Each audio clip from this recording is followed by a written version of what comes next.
हम सभी हमेशा से ये चाहते हैं कि आर्थिक रूप से सुरक्षित रहें, पर सच तो ये है कि दौलत बनाने के कुछ ऐसे गुप्त रहस्य हैं जो स्कूल की किताबों में कभी नहीं मिलते। पैसा कमाने और एक बेहतर जीवन जीने के दो बिल्कुल अलग नजरिए हो सकते हैं। एक तरफ वही सदियों पुरानी परंपरा है जिसे हम देखते आए हैं, और दूसरी तरफ एक ऐसी फाइनेंशियल सोच जो किसी को भी पूरी तरह से आज़ाद कर सकती है। इसे एक बहुत ही दिलचस्प उदाहरण से समझते हैं। सोचिए, दो अलग लोगों की जिंदगी के बारे में। एक तरफ एक बेहद पढ़े लिखे इंसान थे, पीएचडी की डिग्री थी उनके पास, और उन्होंने 4 साल की कॉलेज की पढ़ाई सिर्फ 24 महीने में ही पूरी कर ली थी। वो पढ़ाई में शानदार थे, समाज में उनकी बहुत इज्जत थी, पर इतनी शिक्षा और बड़ी डिग्री होने के बावजूद उनका आखिरी वक्त भारी कर्ज और ऊंचे बिल्स को चुकाते हुए ही बीता। अब दूसरी तरफ देखते हैं, एक ऐसे व्यक्ति जिन्होंने 8वीं कक्षा यानी 8th ग्रेड तक की पढ़ाई भी पूरी नहीं की थी, लेकिन नतीजा क्या रहा? वो आगे चलकर अपने पूरे स्टेट के सबसे अमीर लोगों में शुमार हुए। उन्होंने अपनी आने वाली पीढ़ी के लिए कर्ज की नहीं, बल्कि आर्थिक आज़ादी की एक पूरी विरासत छोड़ी।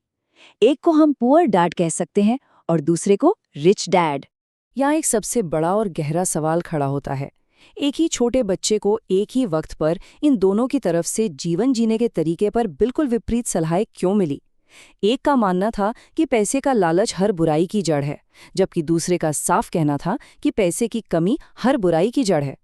एक ही वक्त पर इन आपस में टकराती हुई सलाहों को समझना थोड़ा उलझा हुआ जरूर लगता है, पर चलिए इसे सुलझाते हैं। ये सारी उलझन शुरू होती है एक टूटे हुए मास्टर प्लान से, एक ऐसी एजुकेशन सिस्टम से जो एक ऐसी दुनिया के लिए बनी थी जो आज वजूद में ही नहीं है। बचपन से ही हम सबको एक ही सेफ रास्ता दिखाया जाता है, खूब मेहनत से पढ़ाई करो, टॉप ग्रेड्स लाओ और एक ऐसी जॉब ढूंढो जिसमें सैलरी बहुत ज्यादा हो, और फिर चुपचाप कंपनी के बेनिफिट्स और पेंशन के सहारे बैठ जाओ। सुनने में ये बहुत सुरक्षित लगता है, लेकिन हकीकत ये है कि ये मास्टर प्लान एक ऐसी दुनिया के लिए डिजाइन किया गया था जो आज के इस तेजी से बदलते जमाने में पूरी तरह से बदल चुकी है। आज के वक्त में सिर्फ अच्छी शिक्षा और अच्छे मार्क्स आने से सफलता की कोई गारंटी नहीं मिलती।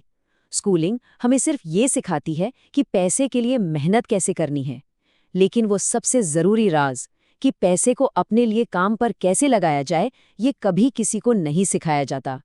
और सबसे हैरानी की बात ये है कि इस इतनी अहम कमी पर शायद ही कभी किसी का ध्यान जाता है।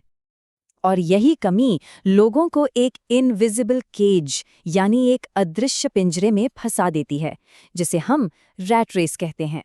इसे एक क्रोनोलॉजिकल एग्जाम्पल से समझते हैं। पहले साल में ग्रेजुएशन पूरी होती है और एक सुरक्षित जॉब मिल जाती है। तीसरे साल तक आते आते आमदनी थोड़ी बढ़ती है और साथ ही जेब में चमचमाते क्रेडिट कार्ड्स आ जाते हैं। 5वें साल में लोग एक नया घर और नई कार ले आते हैं। पर 10वें साल तक क्या होता है? एक इंसान पूरी तरह से बैंक के ईएमआई और सरकारी टैक्स चुकाने के चक्कर में फंस जाता है। आमदनी तो बढ़ती है, पर खर्चे और टैक्स उससे भी कहीं ज्यादा तेजी से भागने लगते हैं। यहीं पर एक बहुत कड़ी सच्चाई सामने आती है। अमीर होने का इस बात से दूर दूर तक कोई लेना देना नहीं है कि आमदनी कितनी बड़ी है। असल दौलत तो इस बात पर निर्भर करती है कि खर्चों के बाद महीने के आखिर में कितना पैसा बचाया और संभाल कर रखा जा सका। सिर्फ पैसा कमाते रहना काफी नहीं है, उसे बचाकर और बढ़ाकर रखना ही असली अमीरी है।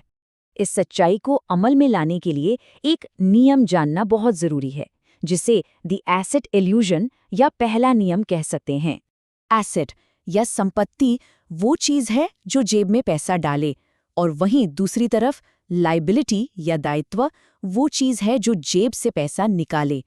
सुनने में ये फर्क किसी प्राइमरी स्कूल के लॉजिक जैसा आसान लगता है ना, लेकिन यकीन मानिए यही एक सीधा सा नियम लाखों करोड़ों के आर्थिक नतीजों को पूरी तरह बदल कर रख देता है। असली फर्क यहाँ आता है। अमीर लोगों का पूरा फोकस हमेशा ऐसे एसेट्स इकट्ठे करने पर होता है जो लगातार आमदनी देते रहें। वहीं दूसरी तरफ मिडिल क्लास उन चीज़ों को खरीदने में अपनी पूरी जिंदगी की कमाई लगा देती है जिन्हें वो गलती से एसेट समझ बैठते हैं, जैसे एक बड़ा महंगा घर या लग्जरी कार, जो दरअसल लाइबिलिटीज होती है और चुपचाप उनकी जेब खाली करती रहती है। अब जरा साइकोलॉजिकल साइड पर आते हैं। फियर, ग्रीड और वो भावनात्मक जाल जिसमें ज्यादातर लोग उलझे रहते हैं। पैसा ना होने का डर, किसी के पास बिल्स ना भर पाने का डर, ये लोगों को हर सुबह काम पर भेजता है। जब महीने में सैलरी मिलती है तब थोड़ी देर के लिए सुकून जरूर मिलता है, पर फिर लालच अपना काम शुरू कर देता है। महंगी चीजें खरीदने की ख्वाहिश जागती है। पैसे उड़ते हैं, फिर से वही डर वापस आता है और लोग दोबारा अपनी ड्यूटी पर भागते हैं। ये भावनाएं लोगों को लगातार एम्प्लॉयमेंट की चक्की में पिसते रहने पर मजबूर करती हैं। इस डर से बाहर आने के लिए माइंड का खुला होना जरूरी है। एक बंद दिमाग हार मानकर सीधा बोल देता है, मैं इसे अफोर्ड नहीं कर सकता, और ये सोचते ही दिमाग अपना शटर गिरा देता है। लेकिन एक ओपन माइंड खुद से एक जरूरी सवाल करता है, मैं इसे कैसे अफोर्ड कर सकता हूँ। जैसे ही ये सवाल आता है, दिमाग की कसरत शुरू होती है और वो नए रास्ते ढूंढने पर मजबूर हो जाता है। और इन सब से निकल कर आता है दौलत बिल्ड करने का आखिरी और सबसे अहम राज, माइंड योर ओन बिजनेस, अपना खुद का व्यापार संभालना। देखिए, एक प्रोफेशन यानी पेशा वो है जो लगातार हर दिन वेज इनकम या सैलरी के लिए किया जाता है, पर असल बिजनेस वो एसेट कॉलम है जो दिन के 24 घंटे 7 दिन बिना रुके काम करता है। आजाद होने के लिए अपना पूरा ध्यान सिर्फ आमदनी बढ़ाने पर नहीं, बल्कि अपने खुद के एसेट्स बनाने पर लगाना पड़ता है।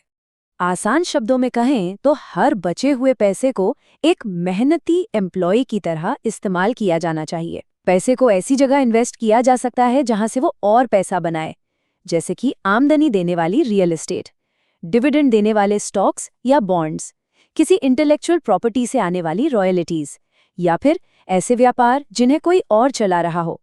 ये सब उस वफादार सेना की तरह हैं जो कभी छुट्टी नहीं मांगते और लगातार आपके लिए पैसा पैदा करते हैं। तो इस पूरे विश्लेषण के बाद एक सबसे बड़ा सवाल दिमाग में छोड़कर जाना बनता है, क्या ज्यादातर लोग अपनी पूरी जिंदगी सिर्फ और सिर्फ पैसे के पीछे भागने में ही गुजार रहे हैं, या फिर क्या ये सीखने में थोड़ा वक्त लगाया जा रहा है कि आखिर पैसा हमारे लिए काम कैसे कर सकता है? इस एक सवाल पर शांति से विचार जरूर करिएगा।